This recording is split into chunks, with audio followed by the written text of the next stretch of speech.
Hello mga Kamilings TV fan, kamusta po sila? This is Miling, you're tuned into Milings TV.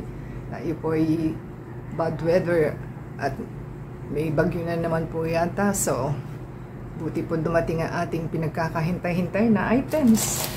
At yan po ang ating delivery for today na ating isi-share. Check po natin ha.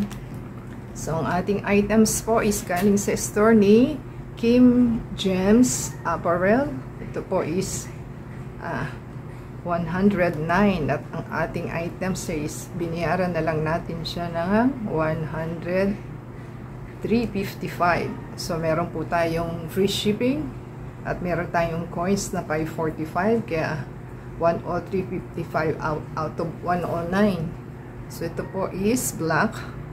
Ito po is wedge sandals. Thick daw po yung sole niya, ang height ng slippers, so malambot daw po, so it possible baka plastic po ito, so i-check po natin.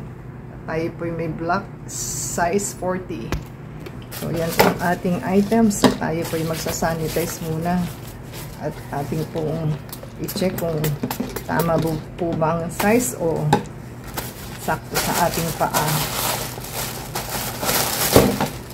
Yan po ang ating gagawin sa ating items. Pagka natanggap po ninyo, kung may problema kayong items, pwede nyo pong i-witness ang inyong video. Ayan. Ano lang po siya, plastic na plastic, hindi naman siyang ziplock. So, ganyan po ang itsura ng ating items. So, may design pong ganon.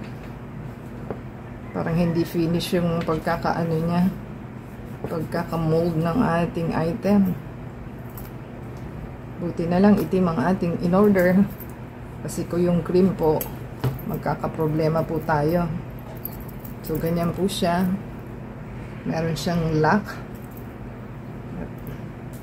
Igaganyan nyo lang po siya sa inyong at saka nyo po ilock ang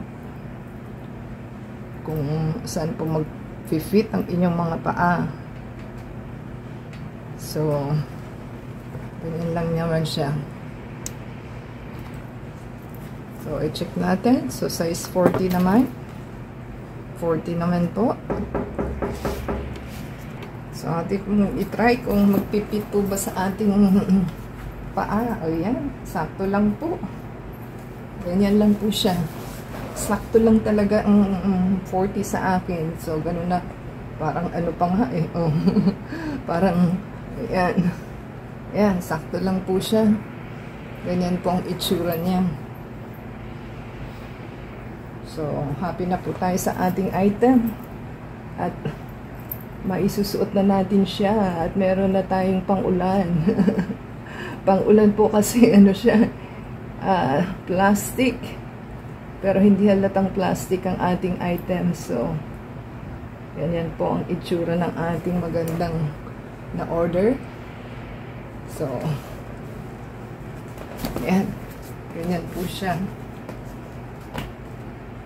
Mukhang maliit pa nga eh. Oh, parang maliit pa rin nga siya. Dapat 41. Ayan po ang ating magandang items na ating na-purchase. So, meron na po tayo magagamit. Itsura niyang ating items is saktong-sakto lang. Wala siyang gaanong So, comfy naman po siya. So, may pangharabas na po tayo.